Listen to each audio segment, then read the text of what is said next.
സർട്ടിഫിക്കറ്റുകൾ നബീലിന് നൽകുന്നതാണ് നമുക്കിപ്പോൾ കാണാൻ വേണ്ടി കഴിയുന്നത്. ഏതായാലും അത് ഏറെ ആശ്വാസകരമായ ഒരു കാര്യം തന്നെയാണ്. കാരണം ഇനി മുന്നോട്ട് പോകുമ്പോൾ ഈ ദുരന്തത്തെ അതിജീവിച്ചെത്തിയ മനുഷ്യരുടെ ഏറ്റവും പ്രധാനപ്പെട്ട വെല്ലുവിളി എന്ന് പറയുന്നത് അവരുടെ ജീവിതരേഖകൾ, സർട്ടിഫിക്കറ്റുകളൊക്കെ നശിച്ചുപോയി അത് വീണ്ടെടുക്കുക എന്നതാണ്. ഇന്നലെ മന്ത്രി കെ രാജൻ നമ്മളോട് സംസാരിക്കുമ്പോൾ ഉറപ്പ് നൽകിയിരുന്നു അതിലൊരാശങ്കയും വേണ്ട, അത് ഏറ്റവും വേഗത്തിൽ ലഭ്യമാകുമെന്ന്. ഇപ്പോൾ അത് വാക്ക് മാത്രമല്ല, അത് സാധ്യമാകുന്നത് തന്നെയാണെന്ന് തെളിയിക്കുകയാണ് ഇപ്പോൾ നമുക്ക് അവിടെ ആ ദൃശ്യങ്ങളിൽ കാണാൻ കഴിയുന്നത്. ഇന്നലെയാണ് സർട്ടിഫിക്കറ്റിനുള്ള അപേക്ഷ നൽകുന്നത്. ഇതാ ഒറ്റ ദിവസത്തിനുള്ളിൽ മുഹമ്മദ് നബീലിൻ്റെ സർട്ടിഫിക്കറ്റുകൾ തയ്യാറാക്കി കയ്യിൽ കൊടുത്തിരിക്കുകയാണ് സർക്കാർ. ആ സംവിധാനത്തിൻ്റെ ഒരു മികവിനെ കൂടി നമ്മൾ ഈ ഘട്ടത്തിൽ കാണാതിരുന്നുകൂടാ. എല്ലാവരും ഒരുമിച്ച് ഒത്തുചേർന്ന് മുന്നോട്ട് പോകുന്നത് മനുഷ്യസാധ്യമായതെല്ലാം ചെയ്യുകയാണ് സർക്കാർ. മനുഷ്യർക്കൊപ്പം നിൽക്കുന്ന സർക്കാർ, ആ സർക്കാരിനോട് ചേർന്ന് നിൽക്കുന്ന മനുഷ്യർ, അതാണ് നമുക്കിപ്പോൾ ഈ ഘട്ടത്തിൽ കാണാൻ കഴിയുന്ന ഏറ്റവും മനോഹരമായ ഒരു ദൃശ്യങ്ങളിൽ ഒന്ന്. ജോഷില, മുഹമ്മദ് നബീലിന് സർട്ടിഫിക്കറ്റുകൾ നൽകിയിരിക്കുകയാണ്. എത്രയും വേഗത്തിലാണത് സാധ്യമാക്കി കയ്യിൽ കൊടുത്തത്? അതായത് സർക്കാർ നൽകിയ ഉറപ്പുകൾ പാലിക്കുകയാണ്.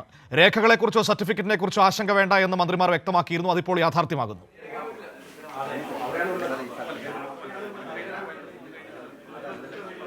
തീർച്ചയായും മനു, മന്ത്രിമാരുടെ വാക്കുകൾ യാഥാർത്ഥ്യമായിരിക്കുന്നു. ഇവിടുത്തെ അധ്യാപകരാണ് മന്ത്രിയെ ഇത്തരത്തിലുള്ളൊരു സംഭവം വിവരം അറിയിച്ചത്. ഇന്നലെ ഈ സംഭവം അറിഞ്ഞ ഉടൻ തന്നെ മന്ത്രി ഇടപെടുകയായിരുന്നു. നബീൽ നമ്മളുടെ കൂടെയുണ്ട്. നബീൽ എന്നെ കാര്യങ്ങൾ വിശദീകരിക്കും. എന്താണ് സംഭവിച്ചത്? അത് ഞാൻ ആപ്ലിക്കേഷൻ ഡോക്യുമെൻറ്റ്സ് അപ്ലോഡ് ചെയ്യാൻ കഫേ പോയി. അപ്പോൾ ഇവർ പറഞ്ഞ് ഈ ഡോക്യുമെൻറ്റ്സിൽ അതൊന്നും ചെയ്യാൻ കഴിയില്ലെന്ന്. അപ്പോൾ ഞാനിവിടെ വന്ന് ഈ ഹെഡ് മാസ്റ്ററിൻ്റെ അടുത്ത് കാര്യം അവതരിപ്പിച്ചപ്പോൾ അവർ അങ്ങനെ ഡയറക്റ്റ് അയച്ച്, പിന്നെ പിറ്റേന്ന് രാവിലെ അവർ വിളിച്ച്. അപ്പോൾ അവർ പറഞ്ഞ് അവിടെ മന്ത്രി വരുന്നുണ്ട്, മിനിസ്റ്റർ വരുന്നുണ്ട്, അപ്പോൾ പോയി കാണാൻ. അപ്പോൾ ഞാൻ അങ്ങനെ പോയി കണ്ട്. അപ്പോൾ അവിടെ ഒരു ജോയിൻറ്റ് കമ്മിറ്റി ഓഫീസർ ഉണ്ടായിരുന്നു. അദ്ദേഹം ഞാൻ ഒരു ആപ്ലിക്കേഷൻ എഴുതി, അവരാണ് മന്ത്രിൻ്റെ ശ്രദ്ധയിൽപ്പെടുത്തിയത്. അപ്പോൾ അവരങ്ങനെ എഴുതി അയച്ച് 2 ദിവസം കൊണ്ട് കിട്ടി. അല്ല, പിറ്റേന്ന് തന്നെ, തലേന്ന് തന്നെ കിട്ടി. ഇന്നലെ കൊടുത്ത്. ഓ സന്തോഷം. ഇനി +2 കൂടി ഉണ്ട്. +2 പിന്നെ കുറച്ച് സർട്ടിഫിക്കറ്റ് അതായ റെഡിയാക്കല്ലോ.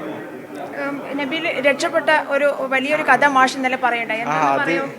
അത് ഞാൻ മുണ്ടക്കായി പുഴ സൈഡായിരുന്നു ഞങ്ങളെ ഇത്. അപ്പോൾ സംഭവം നടക്കുന്നതിൻ്റെ തലേന്ന് രാവിലെ 3 മണിക്ക് ഭയങ്കര സൗണ്ട് പുഴൻ്റെ സൈഡിലാണ് ഇത് സംഭവം നടക്കുന്നതിൻ്റെ തലേന്ന്. ഭയങ്കര സൗണ്ട് കേട്ടപ്പോൾ ഞങ്ങൾ നെട്ടി ഉണർന്ന്. എന്നിട്ട് ഞാനും എൻ്റെ അമ്മച്ചി അനിയത്തി മാത്രമേ ഉണ്ടായിട്ടുള്ളൂ. അപ്പം അമ്മച്ചിനോട് ഞാൻ പറഞ്ഞു, എന്താ ഭയങ്കര സൗണ്ട് ഉണ്ട് പുഴയെന്ന് പറഞ്ഞിട്ട്. ഇരുടാണ്. അപ്പം ഞങ്ങൾ രാവിലെ 3 മണിക്ക് ഡോറ് തുറന്നപ്പോൾ ചളീൻ്റെ മണമുണ്ട്. അപ്പം ഞങ്ങൾ നേരെ ഡോർ അടിച്ചിട്ട് അയൽവാസിൻ്റെ വീട്ടിൽ പോയി നിന്ന്. അവിടുന്ന് നേരം വെളുപ്പിച്ച്. അങ്ങനെ പിറ്റേന്ന് ഞങ്ങൾ വന്നപ്പോൾ പുഴയിൽ ഞങ്ങളൊരു പാറയാണ് അടയാളം വെക്കുക പുഴയിൽ. ആ പാറ മുങ്ങിയാൽ ഞങ്ങളെ പറമ്പൊക്കെ വെള്ളം കയറും. അപ്പോൾ ഞങ്ങൾ നോക്കുമ്പോൾ ആ പാറ മുങ്ങി. അപ്പം ഞങ്ങൾ അങ്ങനെ അവിടുന്ന് പോകാൻ പറഞ്ഞു വീട്ടുകാരുടെ അടുത്ത്. വീട്ടുകാർ വരുന്നില്ല, ഇവിടെ മൃഗങ്ങളുണ്ട്, കോഴി അത് ഇതൊക്കെ. അപ്പം മൃഗങ്ങളെ ഇല്ലാതെ ഞാൻ വരില്ല പറഞ്ഞു. അപ്പം ഞാൻ ആദ്യം തന്നെ ഒരു ഓട്ടോ വിളിച്ച് മൃഗങ്ങളൊക്കെ, കോഴികളെ അതിനൊക്കെ കയറ്റി പോയി. ഒരു തറവാടുണ്ട് ചൂരമല കുറച്ചപ്പുറം, നീലിക്കാപ്പ് എന്ന് പറയും, അവിടെ കൊണ്ടുപോയാക്കിയിട്ട് രണ്ടാമത് വന്ന് മെച്ചിനെ ഓരൊക്കെ കൂട്ടിയിട്ട് പോകുമ്പോഴത്തേക്കും വൈകുന്നേരം ഇരുടായി. അപ്പോൾ അന്ന് ഉച്ച കഴിഞ്ഞാണെങ്കിൽ മഴയില്ല. അപ്പോൾ പിറ്റേന്ന് തന്നെ തിരിച്ച് വരാമെന്ന് പറഞ്ഞിട്ട് നിൽക്കുന്നു. പിറ്റേന്ന് രാവിലെ 2 മണിയാകുമ്പോഴത്തേക്കിനും ആകെ ഗ്രൂപ്പിൽ അവിടെ ഇവിടെയും കൂക്കും നിലവിളിയും ഒക്കെ കേട്ട് അങ്ങനെ എന്തോ സംഭവിച്ചിരിക്കണമെന്ന് മനസ്സിലായി. പിന്നെ ഒരു 3 മണിയായപ്പോൾ വീട്ടിലേക്ക് കുലുക്കവും അത് ഇതൊക്കെ ഉണ്ടായി. അപ്പം ഞങ്ങൾ വേഗം വീട്ടിൽ നിന്ന് ഇറങ്ങി ഓടി അടുത്തുള്ളൊരു കുന്നുമൊക്കെ കയറി അങ്ങനെ രക്ഷപ്പെട്ട്. ആ സമയത്ത് അല്ല, ഞങ്ങൾ വീടിന് ആക്ച്വലി ഒന്നും പറ്റിയിട്ടുണ്ടായില്ല. പക്ഷെ സൗണ്ട് ഞങ്ങൾ എടുത്തേക്ക് വരുന്നത് കൊണ്ട് ഞങ്ങൾ വിചാരിച്ച് ഞങ്ങൾ നേരെയാണ് ഇത്. അപ്പം ഞങ്ങൾ ഇറങ്ങി ഓടി. വീട്ടിലൊരു പൂച്ച ഉണ്ടായി, അത് ഇങ്ങനെ വെപ്രാളം കാണിച്ചപ്പോൾ ഞങ്ങൾ വിചാരിച്ച് മൃഗങ്ങൾക്ക് നേരത്തെ അറിയാവുന്നൊരു ഇതുണ്ടായി. അപ്പോൾ ഞങ്ങൾ നേരെയാണ് പറഞ്ഞിട്ട് അതിനെ എടുത്തിട്ട് ഞങ്ങൾ ഇറങ്ങി ഓടിയതാ. അങ്ങനെ രാവിലെ വരെ അവിടെ ആ കുന്നിൻ്റെ മേലെ നിന്ന് രാവിലെ എന്നിട്ട് വന്ന് ബാഗ് എടുത്തിട്ട് നേരെ ഇങ്ങോട്ട് വന്നു.